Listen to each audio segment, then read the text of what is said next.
ছোট্ট এই বাচ্চাটি ড্রাগনের হাত থেকে বাঁচার জন্য বড় একটি সাপের ডিমের মধ্যে লুকিয়ে পড়ে। তখন ড্রাগন বাচ্চাটিকে দেখতে না পেয়ে ড্রাগনে সাপের ডিমের পানিগুলো খেতে থাকে। এরপরে বাচ্চা ছেলেটি যখন সাপের ডিম থেকে বাইর হয় তখন দেখে বিশাল এক জঙ্গলের বড় সাপ তার সামনে তেড়িয়ে আসছে।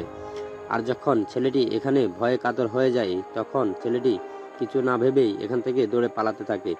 তখনই জঙ্গলে আরো ভয়ঙ্কর এক শত্রু মুখোমুখি হতে থাকে বাচ্চা ছেলেটি। এরপরে সাপটি তাকে বাঁচিয়ে নেয়। এটিকে বাঁচাতে গিয়ে সাপের পিঠে বড় একটি লাঠি গেঁথে যায়। আর এটা দেখে ছেলে কিছু না ভেবে জঙ্গলের দিকে ছুটতে থাকে। জঙ্গল থেকে কিছু লতাপাতা নিয়ে আসে। আর নিয়ে আসার পরে যখন সাপটির সামনে দাঁড়ায় তখন সাপটি আস্তে করে তার ঘাড়টা নিচে করে দেয়। নিচে করে দেওয়ার পরে ছেলেটি ওই লতাপাতা দিয়ে সাপের গায়ে লাঠিটা আটকে দেয়। সাপ যখন জোরে একটা ঝাঁকি মারে তখন লাঠিটা ছুটে যায়। আর এ থেকেই ছেলেটির সাথে সাপের বন্ধুত্ব হয়ে যায় জঙ্গলের মধ্যে। তখন থেকেই ছেলেটি এবং ছেলেটির পরিবারকে এই সাপটি বাঁচাতে থাকে ড্রাগন